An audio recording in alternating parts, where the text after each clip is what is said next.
Back here at the arena in San Juan, where Adamson holds a slim 1-point lead. 16-15, courtesy of this girl. Ateneo has started to crawl back. That is the perfect angle. Thank you, Direk Abed Ramos. Check ball time. Yeah. Good call, good call. Okay, our viewers, God bless them, saying that Tajima celebrated her 18th birthday December 26. So we were right. She just turned 18. Still very young. Ang tanda na niya, no? From 17 to 18. Tanda na niya. Ilang days. 18 years old. So belated happy birthday to her. We have some wonderful viewers. Very sharp. And paying attention to this match right now as Valdez continues to stack her own personal stats. The best scorer, best spiker in the league. On deck. A girl who doesn't know how to get tired. That's Eliza Valdez. Cortel, the lefty. Oh, Lazaro pops it up. Oh, but that's a fourth touch. Kasi dalawa na yung naghabol, ano? Yeah. Tumama na dun sa dalawa. Oh, you just love the score. 17 Yep. to 16. Yan na naman.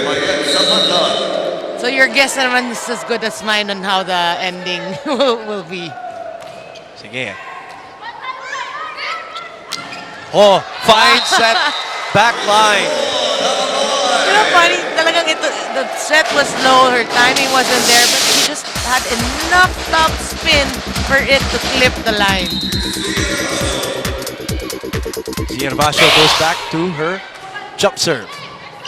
Good reception. Pineda. Makatuno. Cortel. Listana keeps it up. Chance for Ateneo here. Ferrer goes to Kainglet in the middle. Oh! Puts it away. What a smart set. No blockers there to challenge Phil Kainglet. 18 to 17. Kainglet puts it away with that one. 18. Challenge talaga, hitting practice. It's a legal ball. Another chance for Ateneo to re-establish a lead, and they do. Gretchen Ho with two straight for herself, and Coach Sherwin will call a timeout. Let's listen to Adamson. Okay? Pag maganda yung receive, i-B3 mo. Ha? Dalawa lang yan. Pag may receive tayo, makapatala isa na lang. Pahingin ang bola. Ang daming tao mo. Chance ball, tumatakbo na yung tao mo. Pero pag lumabas, goal pa. Okay? Kaya pa yan, dalawa lang yan. Sa receive lang.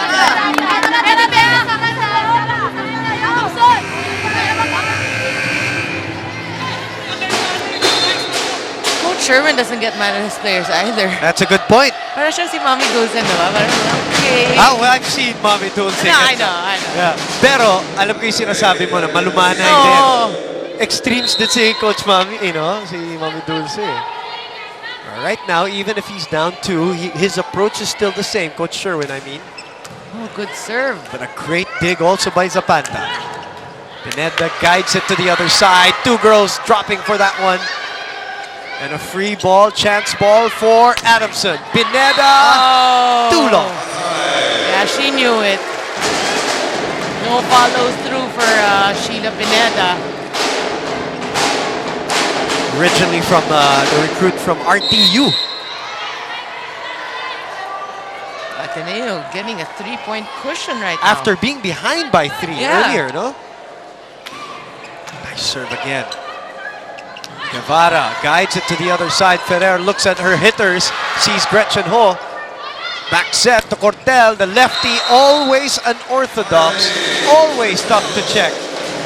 But funny here towards the end of the fourth set, it's really a battle of wits between Makatuno and Ferrer. If they can really elude, set it where the blockers are not, that's where normally the team would score points. Let me ask you, Noreen, are you surprised that Pao Soriano is not here at this part of the game as Phil Kainglet goes cross-court for that kill? No, it's alright because Pao Soriano is actually still in the back row, so they're okay testing lang. her. Pagka umikot na yung libero. Yep. Who, by the way, celebrated her birthday also, December 31. Pao? Pao Soriano celebrated her birthday, Wow. December 31. Mahabol ko lang yun. Oh, Pineda cranks that one. Soriano now in as she goes into the front line. Yeah, Soriano doesn't have, it's not part of her strength to be there at the back line and all that. So she's always utilized front line. No, actually she can hold her own, but because, she's a middle hitter, she blocks, so the coach normally tries to make her rest as much as yeah. possible. Make her more efficient by the time she gets to the front line like that. Yeah. And we were just saying, Now it is Ateneo that calls the timeout. Let's listen to Coach.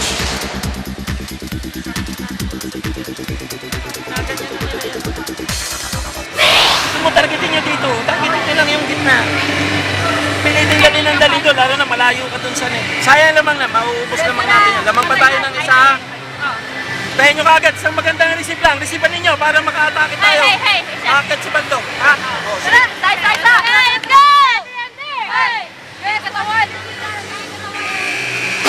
Back in action, back from a vacation, back from the holidays. Some of the players, as we mentioned earlier, like si Listana, umuwi rin ng Bicol yan. Sila Cortel, who's the lefty, who has been doing well also, went back home to Maasin Leyte. you've mentioned a lot of different places nauuwian today. Sila. Kasi tinatanong ko lahat kung ano mga pinagkakakain nila eh. At kung saan sila nagpunta. Are you making your own file? You know why? Because we also have some great viewers from their own hometowns, Noreen. And I'm sure, Aiso Valdez is being stretched right now. Like, I'm sure yung mga kababayan nila, like kunwari si Eliza, nagtubong Batangas, na nanonood dito sa atin, Noreen. Siyempre, proud yan sa mga mga kapwa Batangueña or tulad ni Ferrer, nagaling sa Isabela. Ayan, we have viewers all over the country. I'm sure. So, we also want to acknowledge where they're from. As Phil Kainglet. Oh, look at that. Adamson's alive. Yep. Back to Phil, who makes something out of that. Pineda. Valdez was there, pops it right back up. Makatuno to Soriano. Servacio this time. Kainglet puts it away. The veteran, the captain, once captain. Yep. I mentioned everybody going to their home provinces, right? Had a chat with the dad of Phil Kainglet, Mr. Celso Kainglet, earlier. He said they didn't go anywhere. Sa summer na sila uwi ng Bacolod. As Eliza Valdez hits the net, hits the ball, but hits the net too. And Coach Roger, talking to Commissioner Oti, masikip na yung labanan kasi, Noreen, 20-21. Tumama ng net. Now, the question here is it affects the play. Kasi di ba minsan, they let go of certain net touches depending on certain situations, Noreen, right? Well, a lot of those net calls, some people ask now, there are a lot of judgment calls also. Parang, why did they call this now? Yes. So, Eto, check ball naman. Just if you're a player, just try to stay off the net. Just to be safe. Sometimes the referees allow that hit after a kill if it doesn't really move that net. But in fairness, that hit of Valdez really ang tagal. Tagal. Oh, don't look now. We're tied again. 23-all. It's been an entertaining match to say the least. I'm sure Adamson would rather forget the third one, but they're right back in it here in the fourth. And you can feel them. I'm talking about this Adamson squad. Servacio off speed. Nice dive by Pineda. Ferrer goes back to Servacio. That is wide. And we are at set point. Set point for Adamson. Remember, Ateneo was down 3 and then up 3. and now down 1.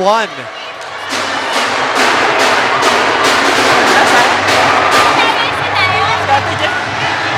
Diskarte kay kanina ni Pin, hindi rin kayo nagkaintindihan. Bigla mo kayo dyan. Usapan mo. O sige, sige naman na. Uulitan tayo. Resiban yung maigi ha.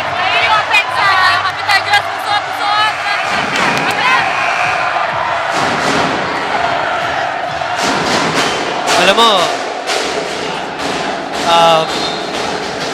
we are 24-23. That was a great play actually for Hervasio. She just really mishit it a little. Yeah, that was a, you know, if you had plotted a play, that's textbook. I mean, but you're right. It's just that the final Breaks. implementation. Breaks of the game. She climbed the back of Tajima.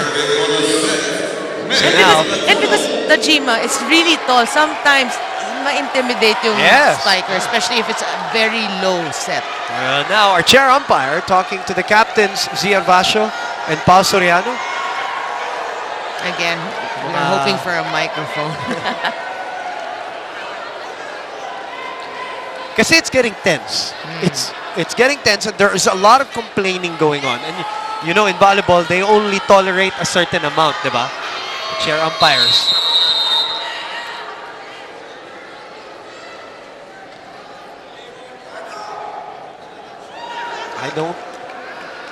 I don't think their technical table also understands what's going on right now.